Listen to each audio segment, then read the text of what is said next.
Beautiful గా మీరు కూడా ప్రజలను మోసం చేస్తారు అనుకోవాలా? అంటే ఇంకా అందరం పార్ట్ అండ్ పార్సల్. ప్రజలు మేము అట్లా మోసం చేస్తేనే నమ్ముతారు. మేము నిజం చెప్తే నమ్మే పరిస్థితి ప్రజలు లేరు.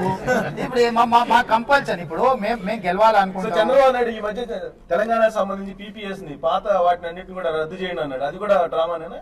అంటే నేను డ్రామా అని అన్నాను. దానివల్ల ఆంధ్రప్రదేశ్ అనే రాష్ట్రానికి ప్రయోజనం ఉంటుంది. లేకపోతే ఇప్పుడున్న అగ్రిమెంట్స్ అక్కడ ఏవైతే ప్రొడక్షన్ ఉందో ఓల్డ్ అగ్రిమెంట్స్ రద్దు అయితే న్యూ అగ్రిమెంట్స్ కొత్త ప్రభుత్వం ఆంధ్రప్రదేశ్ లో ఉండే ప్రభుత్వంతో అగ్రిమెంట్ చేసుకుంటే ఆయన ప్రాధాన్యత ఫస్ట్ ప్రయారిటీ ఆంధ్రప్రదేశ్.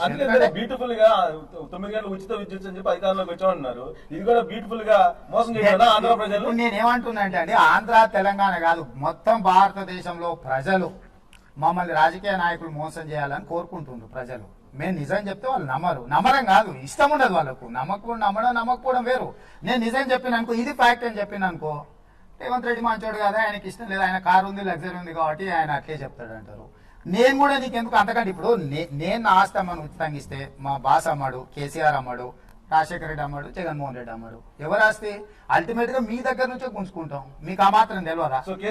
ఎందుకు మమ్మల్ని అబద్ధాలు చెప్పిస్తారు? మరి నేనైతే నా ఆస్తి జూబ్లీహిల్స్ లో అమ్మను, నా జేబులోకి వెళ్ళి 100 రూపాయలు కూడా తీయను ఉచితంగా ఇవ్వడానికి.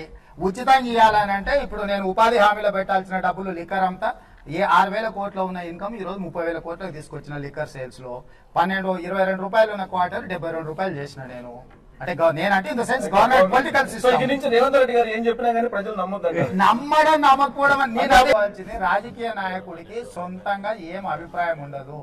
గెలవాలనే ఒక ఇంటెన్షన్ ఉంటది. ఆ గెలవడానికి ఏది పనికొస్తే అదే చెప్తాము.